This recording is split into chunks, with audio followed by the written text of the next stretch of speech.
የ10 ዓመቱ ጀምስ ራሱን አስቸጋሪ ሁኔታ ውስጥ ያገኘው ገና በልጅነቱ ነበር። እናቱ በመጠጥና በሲጋራ ሱስ የተጠቃች ሴት ስለሆነች መጠጥ በምትጠጣ ሰዓት ባህሪዋ እጅጉን የሚለዋወጥና ልጇ ላይ የምትቆጣ ቁጡ ሴት ትሆናለች። ልጇ የሚላትንና የሚፈልገውን ነገር እንኳን በቅጡ ለመስማት ፈቃደኛ አልነበረችም። አብዝታ ከመጠጣቷ የተነሳ አንዳንዴ ሶፋ ላይ አንዳንዴም ደግሞ አልጋ ላይ ምሽቶቿን የምታሳልፍባቸው ቦታዎች ከሆኑ ሰነባብተዋል። ሕፃኑ ጀምስ እናቱ መጸዳጃ ቤት ውስጥ ስታስመልስ በመስማት እንቅልፉን እንኳን በስርዓት መተኛት አይችልም ነበር። እናቱ ሂላራ በጣም አስቸጋሪ ሴትና አዲስ ከያዘችው ፍቅረኛ ጋር ጊዜዋን ለማሳለፍ ስትል ልጇን ከቤትም ታስወጣው ነበር። አዲሱ ፍቅረኛዋም ልጆችን የማይወድና አደንዛዥ እጽ የሚጠቀም ሰው ነው። የትም መሄጃ ለሌለው ጀምስ ይህ በጣም አስቸጋሪ ሁኔታ ነበር። ብዙ ጊዜውንም የሚያሳልፈው በአካባቢው ወደሚገኝ ፓርክ በመሄድና ፀሐይ እስክትጠልቅ ድረስ እዛ በመቆየት ነው። ወደ ቤት የሚመለሰው በጣም ተርቦ ቢሆንም ለሱ ምግብ የሚያዘጋጅለት ሰው ስለሌለ የራሱን ነገር አብስሎ ለመብላት ይገደዳል። የጀምስ ህይወት የእናቱ ባህሪ ላይ የፍቅረኛዋ ጸባይ ተጨምሮ እዛ ቤት ውስጥ ለመቆየት አስጊ ሁኔታን ፈጥሮበታል። አንድ ቀን ጀምስ ወደ ቤት ሲመለስ የእናቱ ፍቅረኛ ቢላ በመያዝ እዛ ለምን እንዳለና ለምን እስካሁን ከዚህ እንዳልሄደ በጩኸት ይናገረዋል። ጀምስ በፍርሃት ውስጥ በመሆን ምላሽ ባለመስጠት ላለማልቀስ እየሞከረ ነበር። እናቱ ሂላራ በልጇና በፍቅረኛው መሃል የሚደረገውን ንግግር ብትመለከትም ጣልቃ ለመግባት ግን አልፈለገችም ነበር። ጀምስ እናቱ ፍቅረኛዋን ስለምትፈራው አሊያም በመስከሯ ምክንያት ምን እየተፈጠረ እንደሆነ ባለማወቋ ይሆን ዝም ያለችው ባይገባውም አንገቱን አቀርቅሮ ወደ ክፍሉ በመግባት የእናቱ ፍቅረኛ ከዛ እንዲሄድላቸው መጸለይ ይጀምራል። ሌሊቱን ሙሉ እንቅልፍ ባይኑ ሳይዞር ያደረው ጀምስ እዚህ ቤት ውስጥ መቆየት እንደሌለበትም ይወስናል።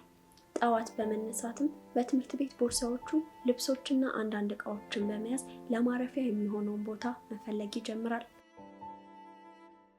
ከብዙ ፍለጋዎች በኋላም አንድ ሊፈርስ ያለ አሮጌ ቤት ያገኛል። ቤቱ አሮጌ ከመሆኑ የተነሳ በርና መስኮቱ እንኳን ሊወድቅ የደረሰ ነበር።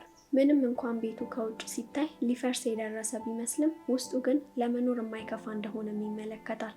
ጀምስ ግን ከውጭው ቅዝቃዜ ሊከላከልለት የሚችልበት ቦታ ስለሌለው ወደ ውስጥ ለመግባት ይገደዳል። ምግብ ባለመብላቱና ብዙ በመጓዙ የተነሳ የደከመው ጀምስ ለማረፊያ የሚሆን ቦታ ሲፈልግ አንድ ሳጥን ያገኛል። የደከመ አካሉንም ለማሳረፍ ሳጥኑ ላይ ይተኛል። ነገር ግን ጀምስ ቀጥሎ ወዴት እንደሚሄድ ከዛስ ምን እንደሚጠብቀው ምንም የሚያውቀው ነገር አልነበረም። በቀጣዩ ቀንም ከእንቅልፉ በመንቃት ቤቱን በደንብ መጎብኘት ይጀምራል። በጉብኝቱ ወቅትም ቢሸጣቸው የተወሰነ ገንዘብ ሊያወጡለት የሚችሉ ካርቶኖችን ያገኛል። ጀምስ ምግብ ለመግዛት እንዲያግዘው ተጨማሪ ካርቶኖችን መፈለግ ሲጀምር አንድ የታሸገ ካርቶን ያያል።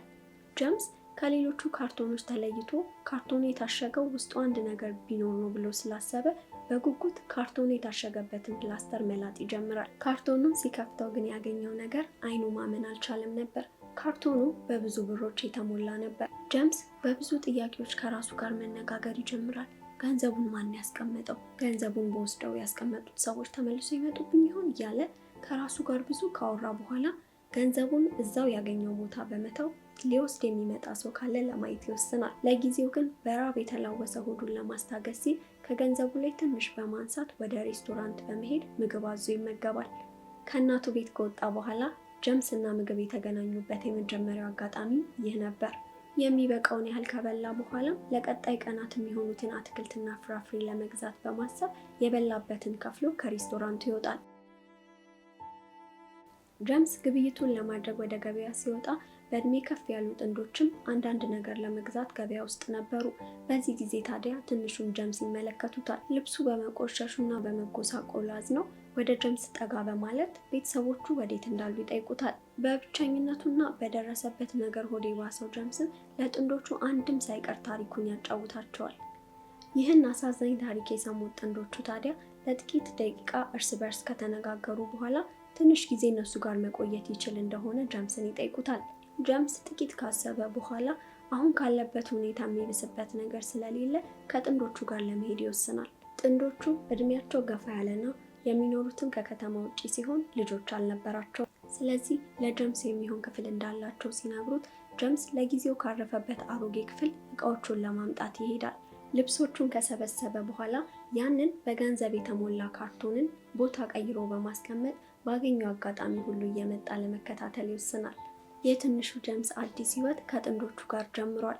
ጥንዶቹ አዛውንት በመሆናቸውና ቤታቸውም ከከተማ ወጣ ያለ ስለነበረ ብዙ ጊዜያቸውን የሚያሳልፉት ወደ ከተማ በመምጣት እቃዎችንም በመግዛት ነበር። ታዲያ ይህንን አጋጣሚ በመጠቀም ከ2 ወራት በኋላ ጀምስ ወደ አሮጌው ቤት በመመለስ ገንዘቡ መኖሩን ለማረጋገጥ ይሄዳል።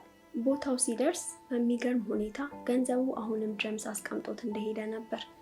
ገንዘቡን ትቶት ሄደው ሰው መቼም ተመልሶ እንደማይመጣ የተረዳው ጀምስ ገንዘቡን በቦርሳ ውስጥ በመክተት ወደ አዲሱ ቤት ይዞ በማምጣት ያስቀምጠዋል።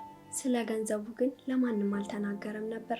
ቤት ውስጥ ምቹ ቦታ ስላገኘ ገንዘቡን ደብቆ ያስቀምጣል። የጀምስ ህይወት አዛውንቶቹን ካገኘ በኋላ እንደ ማንኛውም ታዳጊ ትምህርት ቤት በመሄድ ቤተሰቦቹን በማገዝ እና ከቤተሰቦቹ ጋር በመዝናናት ያሳልፍ ነበር። ከእንቅልፉ ሲነቃ የሚጮህበት፣ የሚያሳቅቀው፣ እያስመለሰ እንቅልፍ የሚነሳው ታሪክ ሆኖ ቀርቷል። ጥንዶቹም ቢሆን ጀምስ ጎበዝና ታዛዥ ልጅ ስለነበር በዚህ እድሜያቸው የተሰጣቸው በረከት እንደሆነ ያስባሉ። ትልቁ ፍርሃታቸው የነበረው እናቱ ወይም ፖሊሶች አንድ ቀን ጀምስን መጥተው ይነጥቁናል የሚል ቢሆንም ይሄ ግን በፍጹም የሚሆን ነገር አልነበረም። ጀምስም ቢሆን ወደ እነሱ ጋር ከመጣ ጊዜ ጀምሮ አንድም ቀን እናቱን ለመፈለግ አልሞከረም።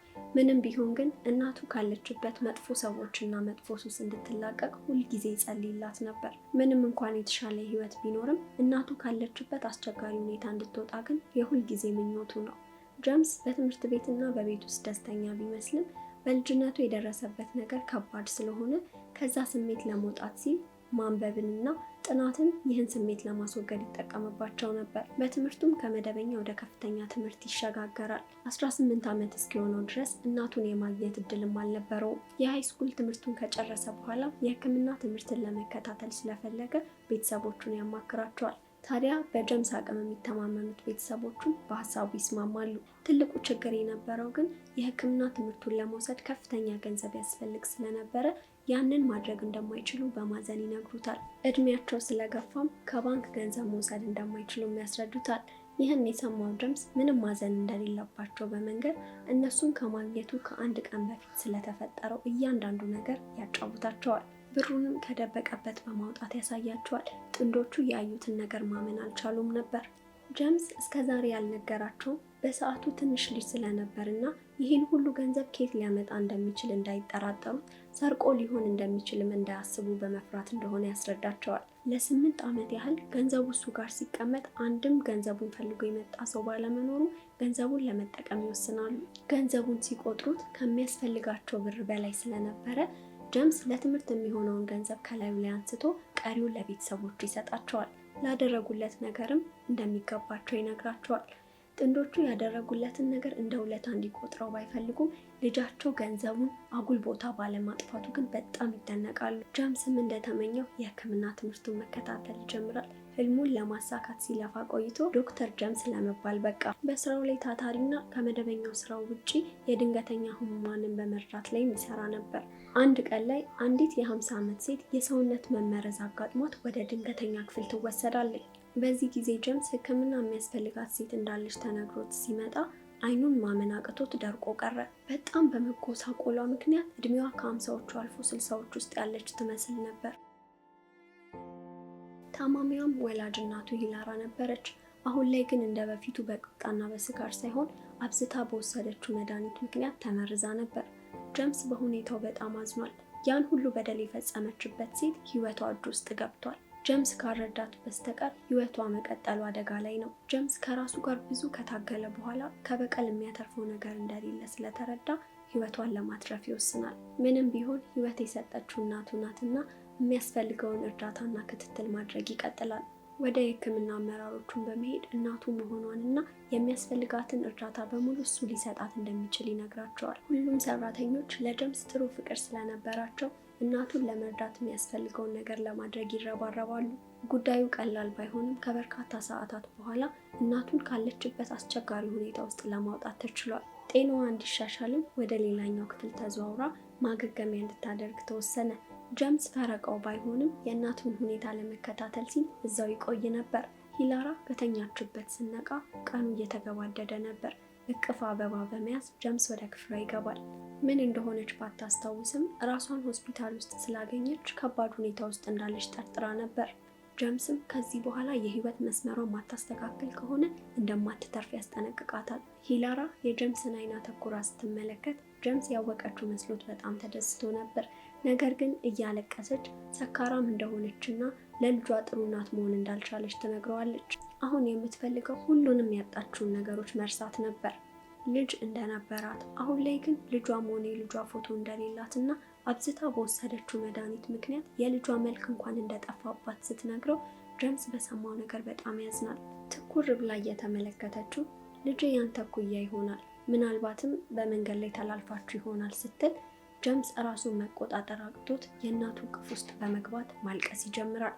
እሷም ልክ ልጇ እንደሆነ የተሰማት ይመስል ትከሻው ተደግፋ ታለቅሳለች። ጀምስም ወደ ጆሮ አጠጋ ብሎ ልጅሽን አውቀዋለሁ፣ ሁሉንም ነገር ይቅር ብሎሻል አላት። ልጅሽን እኔ አውቀዋለሁ፣ እኔ ያገናኝሻለሁ ሲላት ሂላራ በምን አይነት ታምር ልጇን እንዳወቀው ባይገባትም በሰማችው ነገር ግን በጣም ተደሰተች። ነገር ግን ጀምስ ልጅሽን የማገናኝሽ ከገባሽበት የመጠጥ ሱስ ስትወጪ ነው በማለት ለሕክምና የሚያስፈልጋትን ወጪ ሁሉ በመሸፈን ወደ ማገገሚያ እንድትገባ ያደርጋል። ሂላራ ምን አይነት ቅን ሰው ቢሆን ይህን እንዳደረገ ባይገባትም ከማገገሚያ ስትወጣ የገባላትን ቃል በማሰብና ልጇን ዳግመኛ እንደምታገኘው እያሰበችና እየተደሰተች ወደ ማገገሚያው ትገባለች። እውነት ሂላራ እና ጀምስ ተመልሰው የሚገናኙ ይመስላችኋል? እስቲ ምን እንደሚመስላችሁ ሀሳባችሁን ኮሜንት ላይ ያስቀምጡልን። እንደዚህ አይነት አስተማሪና አሳዛኝ ታሪኮችን ለማግኘት ቻናሉን ሰብስክራይብ ማድረግ እንዳትረሱ። በሌላ አዝናኝ ታሪክ እስከምንገናኝ ድረስ ሰላም ቆዩ።